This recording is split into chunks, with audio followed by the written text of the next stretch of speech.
As we are continuing to look into the case surrounding the IRS and Cincinnati's connection, two big questions tonight. Did the White House know about this scandal sooner than what they claimed? And could criminal charges be filed against the local agents accused in the case? Ben has the reality check that you won't see anywhere else.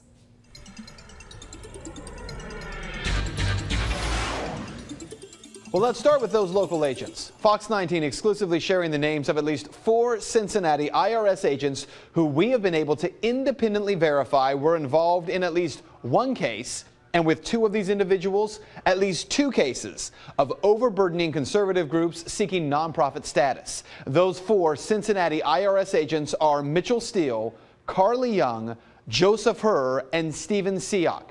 Today, President Obama claimed until the Inspector General's report last week, he knew nothing about this case. I can assure you that I certainly did not know anything about the IG report. But he did not directly answer the question from Bloomberg's Juliana Goldman. What she asked was, can you assure the American people that nobody in the White House knew before the IG's report? And that's a big question. The Inspector General's report states that Lois Lerner, the head of the IRS Exemptions Division, knew as early as June of 2011 that conservative groups were being targeted with unfair and burdensome requirements. Also, lawsuits had already been filed as far back as 2010, claiming that the IRS was conducting viewpoint discrimination.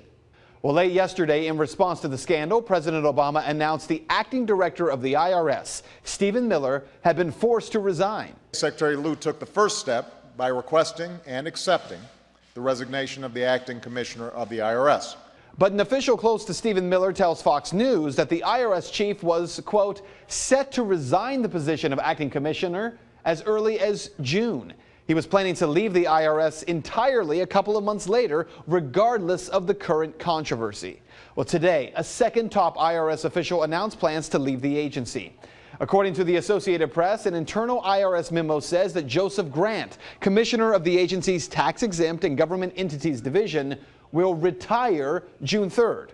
And what about these 4 local employees? Remember, Stephen Miller claims that the targeting of conservative groups happened at the hands of low-level Cincinnati employees who he said had, quote, gone rogue and were off the reservation. And he also said they've already been disciplined. But have any of these 4 IRS agents, Mitchell Steele, Carly Young, Joseph Herr, or Stephen Siak, been disciplined? We don't know. But each one may face federal charges. Any officer or employee of the United States acting in connection with any revenue law of the United States who is guilty of extortion or willful oppression under the color of law be fined up to $10,000 and spend 5 years in jail. Well, what this means for you is that a source tells Fox 19 these agents say they were only doing what they were told. Well, if they face 5 years in prison, how long might it be before they say who was reportedly giving them orders? And that is Reality Check. We're on it. You can find the sources for the story posted on our website, fox19.com. And if you'd like to make your voice heard, you can head over to Ben's Facebook page. You can search Ben Swann. The fact that you all can do just about anything you want to anybody, you know, you can put anybody out of business that you want anytime you want. And I got to tell you, you talked about you're a horribly run organization. If you're on the other side of the fence, you're not given that excuse. And when the IRS comes in, you're not allowed to be shoddy. You're not allowed to be run horribly. You're not allowed to make mistakes. You're not allowed to do one damn thing that doesn't come in compliance. If you do, you're held responsible right then. Good evening and welcome to this Reality Check special. Tonight we begin with breaking developments on that IRS targeting case. And we continue our third night of exclusively covering details on this IRS scandal. Fox 19 has obtained documents of a 5th Cincinnati IRS agent who reportedly crossed the line in gathering information on a pro-life group in early 2009. Tonight, in the third night of our exclusive coverage of the IRS scandal, Fox 19 has obtained documents of a 5th Cincinnati IRS agent who reportedly came after a pro-life group in 2009, a group that was asked about prayer meetings and the content of signs held up outside Planned Parenthood. According to documents obtained by Fox 19, the group in question is Coalition for Life, a group out of Cedar Rapids, Iowa. That group stating it was organized for charitable, religious, and educational activities. all of which would allow it to qualify as an exempt organization under 501c3 status. The over 150 pages of back and forth took place in 2009, prior to the dates given by the IRS for when those so-called rogue agents began targeting conservative groups. Testimony in Washington today claims that began in 2010, after a surge of Tea Party and Liberty groups began seeking 501c4 status. In 2010, the inappropriate criteria that singled out applications for tax-exempt status by name was developed by what office? For the most part, they are located in Cincinnati. So this latest revelation does not correlate with that timeline given in Washington as testimony Friday. The IRS has claimed this behavior began in 2010, but according to our documents, an IRS agent in Cincinnati, identified only as a Ms. Richards, was questioning the Coalition for Life as early as April of 2009. Among the questions, please explain how all of your activities, including prayer meetings held outside Planned Parenthood, are considered educational as defined under 501c3. Organizations exempt under 501c3 may present opinions with scientific or medical facts. Explain in detail the activities at these prayer meetings. Please provide the percentage of time your group spends on prayer groups as compared with other activities of the organization. Please explain in detail the signs that are being held up outside Planned Parenthood and explain how they are considered educational. Now, what's most interesting about those questions is that 501c3 organizations are uniformly allowed to engage in religious activities and nonpartisan advocacy efforts. An attorney from Mosier & Associates responded to those IRS questions in 2009 with a statement of his own, saying, quote, "These inquiries indicate some very wrong assumptions about the coalition and the applicable law. As a result, the coalition has been prejudiced and has suffered harm since it's unable to solicit and receive tax-deductible charitable contributions." There is so much developing on this story. If you would like to sound off, you can do so right now on my Facebook page. All you have to do is search Ben Swann. Lois Lerner, the director of the IRS Tax-Exempt Organizations Division, says tonight that she will exercise her Fifth Amendment right to incriminate herself. Lerner was supposed to testify before Congress tomorrow. Tonight, Fox 19's ongoing investigation has led us to one name in the Cincinnati office, a manager who reports directly to Washington. Ben's releasing the details in a reality check you won't see anywhere else.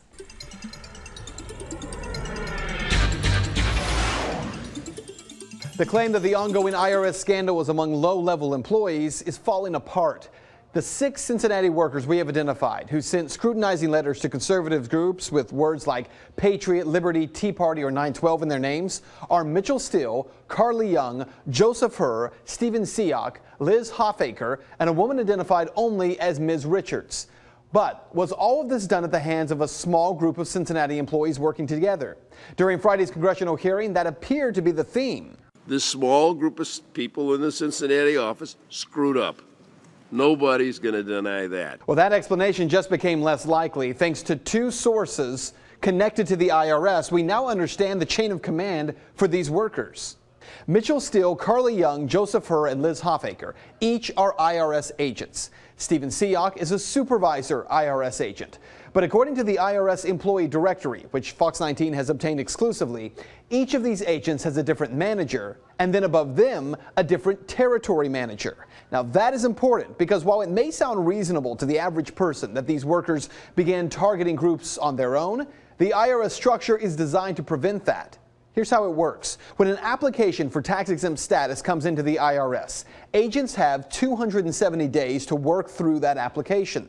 If the application is not processed within those 270 days, it automatically triggers flags in the system. When that happens, individual agents are required to input a status update on that individual case once a month, every month until the case is resolved. Now keep in mind, at least 300 groups were targeted out of Cincinnati alone. Those applications spent anywhere from 18 months to nearly 3 years in the system, and some still don't have their nonprofit status. 300 groups times at least 18 months for each one. Well, that means thousands of red flags would have been generated in the system. So who in the chain of command would receive all these flags? The answer, again, according to the IRS directory, one woman in Cincinnati, Cindy Thomas, the program manager of the tax-exempt division. Because all 6 of our workers have different individual and territory managers, Cindy Thomas is the one manager they all have in common. And it turns out Cindy Thomas's name is one we've heard before. The independent journalism group ProPublica says in November of 2012, they had requested information on conservative groups that receive nonprofit status. But along with that information, the IRS released private information on 9 conservative groups that had not yet been approved and personal information that had not been redacted. Wyoming posted on Facebook that he'd like to know why the IRS shared information from Tea Party groups with the liberal media group ProPublica. Does anybody have an answer to that? There were in the media discussions of the release of some data to ProPublica. A referral was made to TIGTA on that out of our offices, and at this point, I think Mr. can speak to that better than I. The person who signed off on that release, Cindy Thomas. So what this means for you, consider this chain of command since the story broke. Former acting IRS Commissioner Stephen Miller retires. Joseph Grant retires. Lois Lerner says she will invoke her Fifth Amendment right. Holly Paz subpoenaed to be interviewed in Washington, and all of them based in D.C. Then one level down is Cindy Thomas, the highest ranking employee in Cincinnati in this department that no one in Congress is talking to yet. And that is Reality Check. You can find the sources for the story on our website, fox19.com. And if you'd like to make your voice heard, head over to Ben's Facebook page. You can find it by searching Ben Swann.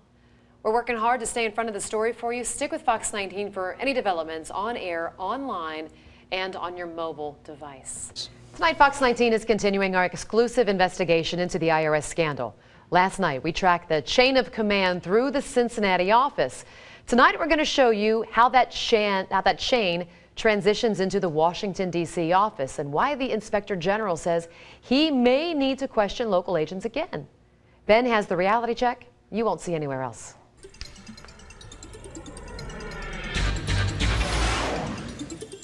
As we continue to trace the source of the IRS scandal, we're learning much more tonight about the transition between the Cincinnati IRS office, where this targeting of conservative groups was taking place, and Washington, D.C., where some believe the orders for that targeting were coming from.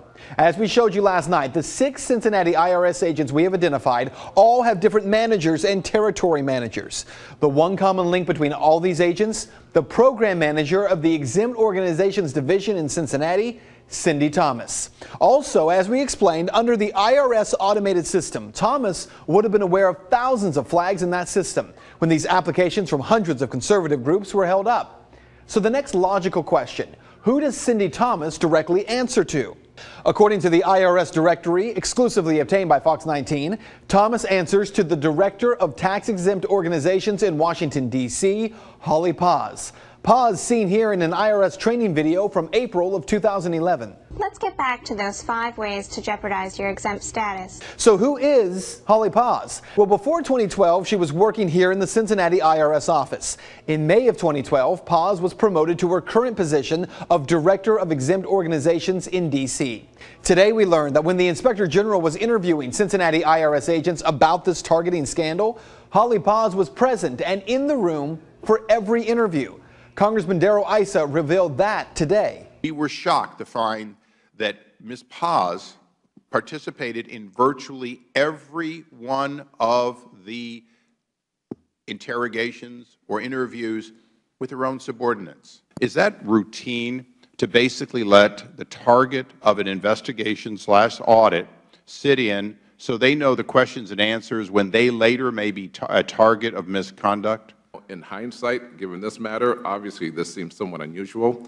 I need to do a little more research. Okay, so to be clear, Paz, who may have been involved in directing these local agents to target conservative groups, was allowed to listen to questions from the IG and then listen to the answers given by the agents. Here's the explanation behind why. I made the request, or Lois Lerner made the request, but we discussed that in order for the IRS to be able to respond to the report, we had to understand what information TIGTA had and what they were being told. Well, all of this was allowed to happen reportedly because the Inspector General's office says they were not conducting an investigation, they were conducting an audit. Because of that, the local agents interviewed were reportedly not under oath. Today, the Inspector General on the case, J. Russell George, says that these employees may need to be interviewed again, this time under oath. Keep in mind, this is an audit. The people we have been interacting with were not under oath. And so if this matter develops further and changes its character, that might change the willingness of people to be more forthcoming with the information. Well, what this means for you is that under an audit, not an investigation, it appears local agents and their superiors were not being scrutinized for the answers they were giving or pressed for more. The real question, how long before that happens?